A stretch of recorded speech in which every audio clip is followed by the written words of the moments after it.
Right, so Pat will talk now. Thank you.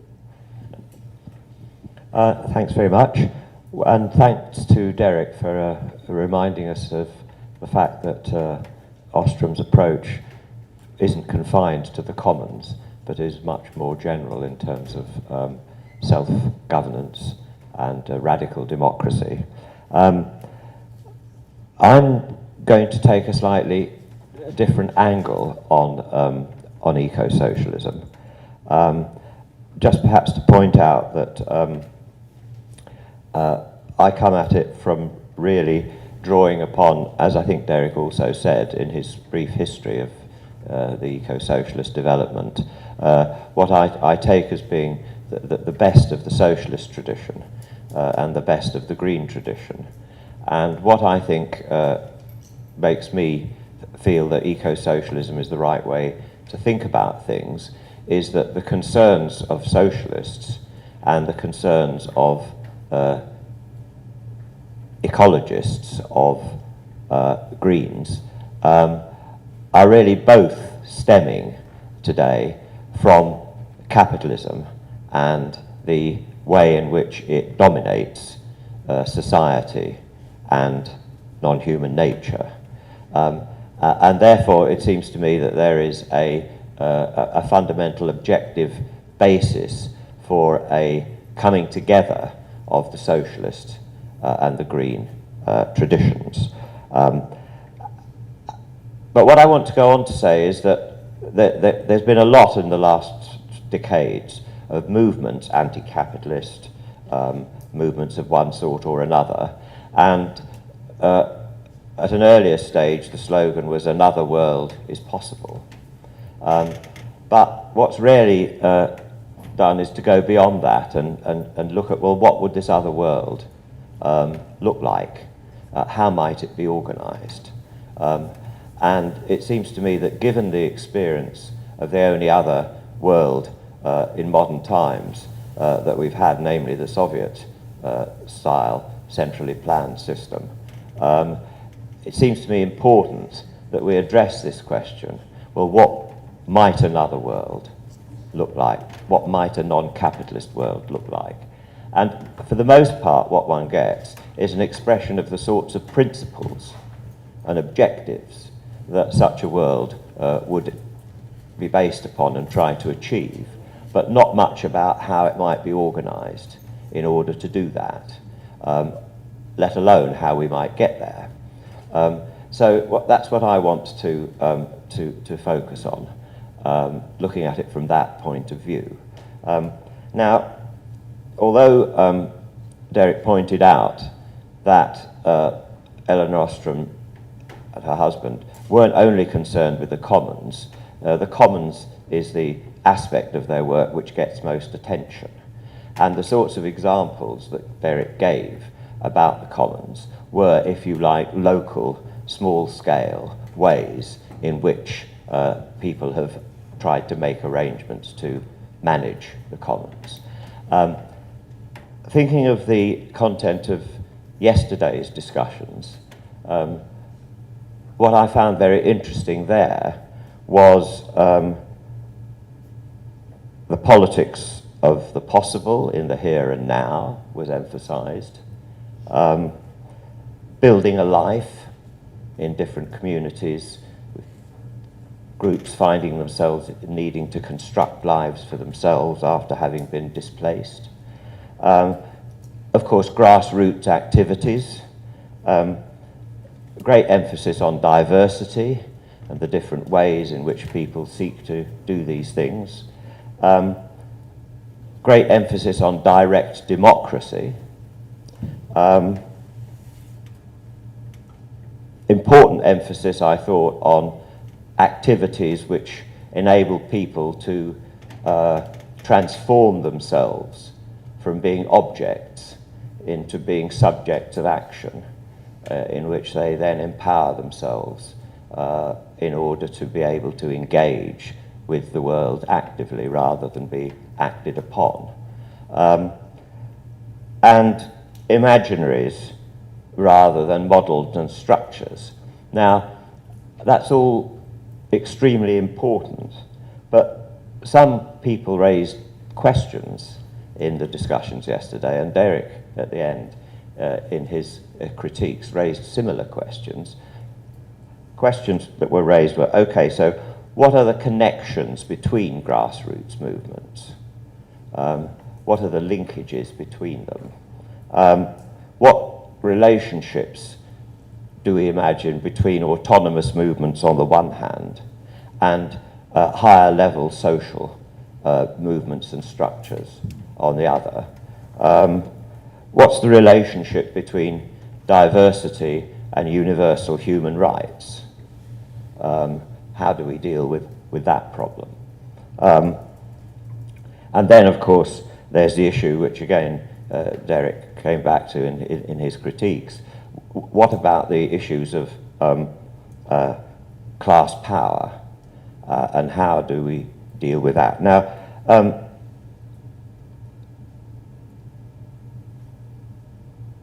some people in the discussion yesterday, when we come on to social process and institutions, you remember that Gibson Graham presentation was the different ways in which they had market, and then the different ways of organizing economic activity.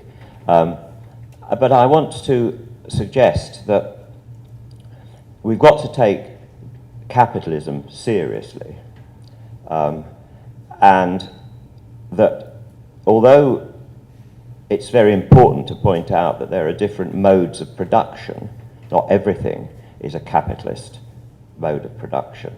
There has been this concept of the social formation. Social formation, a historical and geographical structure in which many different modes of production are articulated in different ways, but the characteristics of the social formation are determined by what is the dominant mode of production. And the dominant mode of production today is capitalism.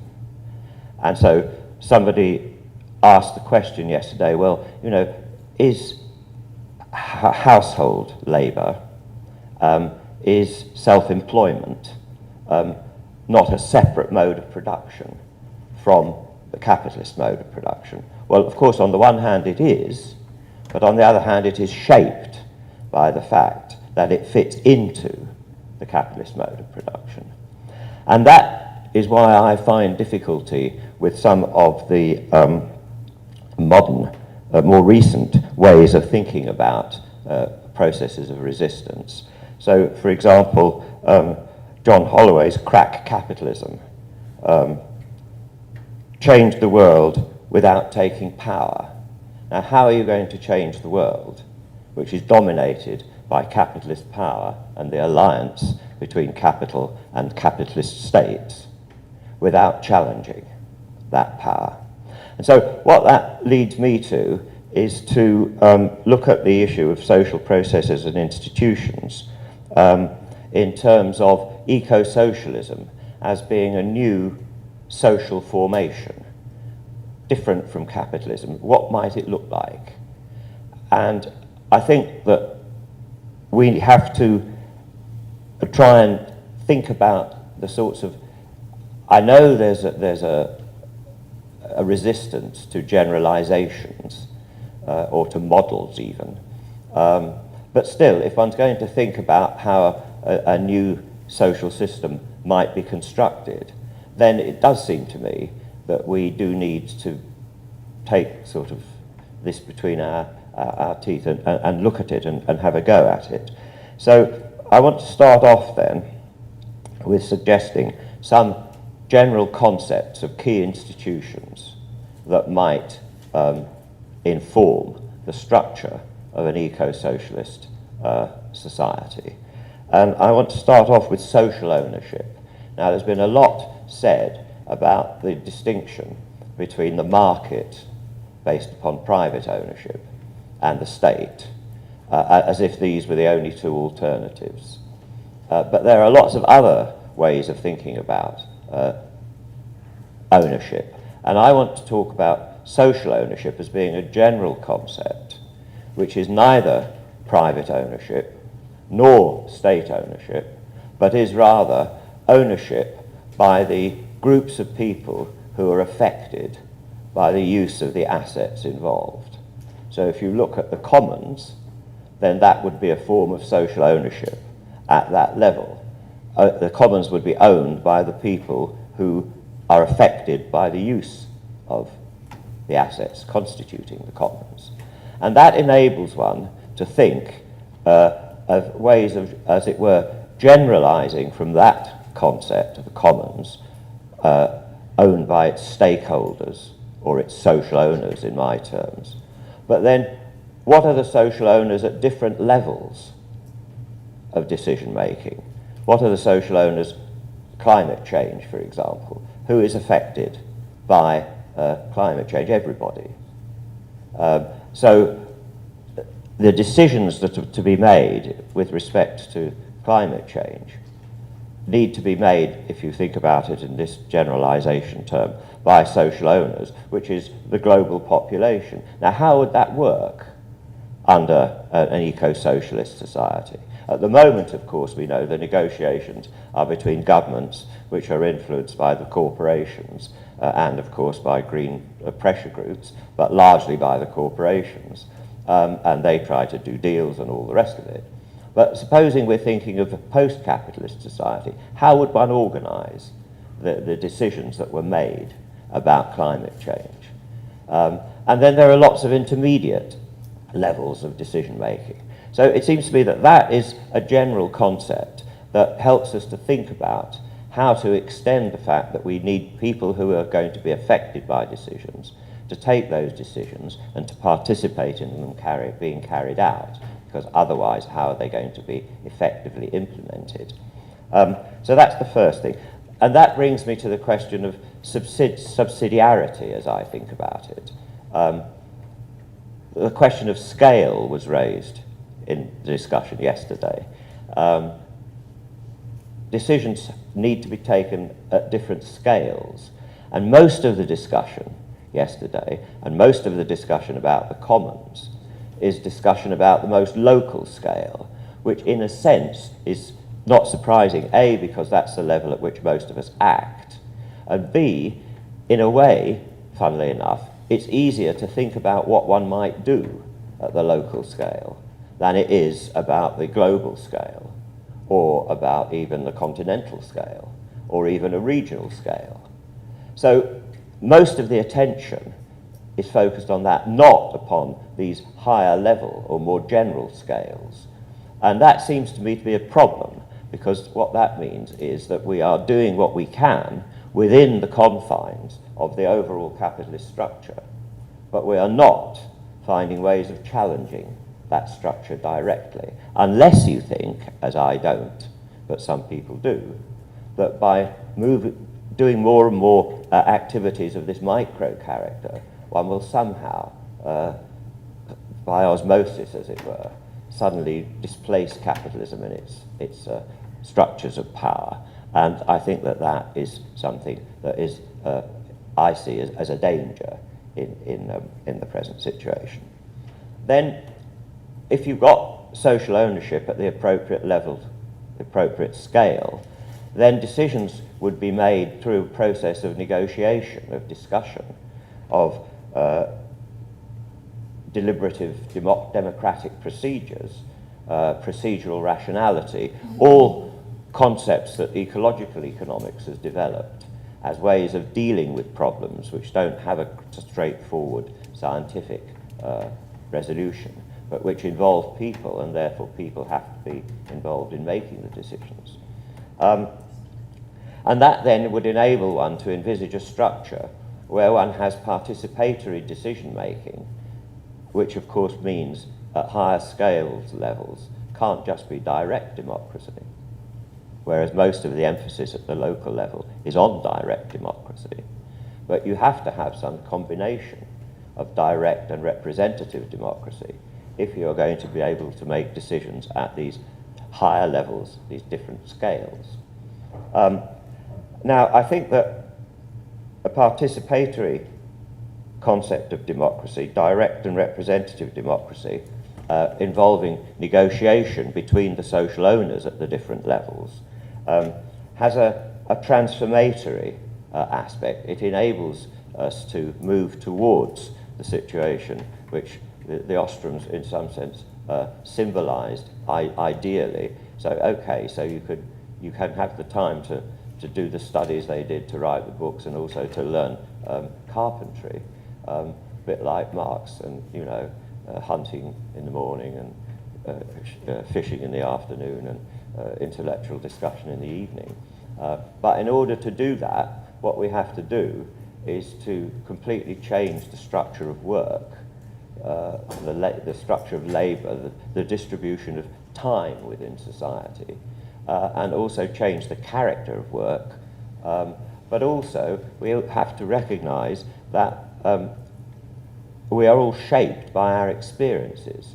And if our experiences are of a particular type of work, and we don't have experience of other forms of practical activity, then we don't know how they work. And so that is the basis for the social division of labour in our society, where certainly in most societies the educational system is structured so that people are trained to do particular sorts of work, not to become all-round human beings. And that, I think, is something, again, which is very important for us to deal with. Now, the last thing I then want to just mention is this issue of transition. I think that the politics of the possible, building a life, can be thought of within sort of a political theory framework as building civil society, building the self-governing, self-activating institutions of civil society, which people do in a variety of different ways. And unless we have that active participation at the level of civil society, it's not going to be possible, I think, for us to have a genuinely participatory structure of different layered decision-making at different scales. So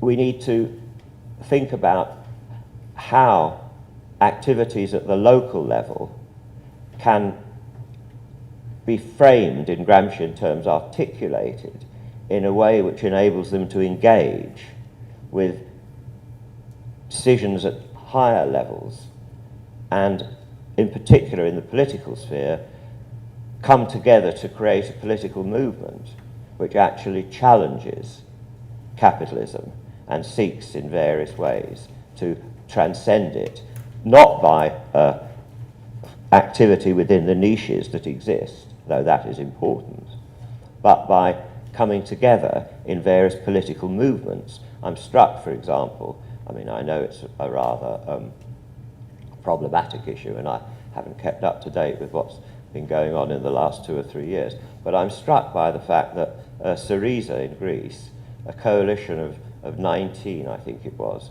different groups and political parties and so on, comes together, makes a political challenge through the electoral system.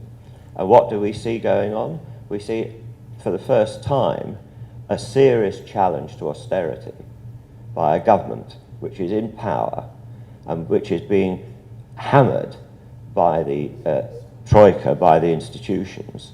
It doesn't come out of nowhere. It comes out of the struggles that have been going on in that society for the last 20 years, exacerbated by the crisis. And we've got to find ways of thinking about things like that so that challenges can be made to the dominant political and economic structures within which we all act and are shaped. And that seems to me to be the sort of way in which we can think of moving towards an eco-socialist society which at the different levels, the different scales, is able to realize the values of ecological sustainability, resource conservation, the 7 nations, the 7 generations, but also social justice, equality within countries and between countries, and all that is something that can't just be done by activity which is confined to local levels. Okay. Thank you very much.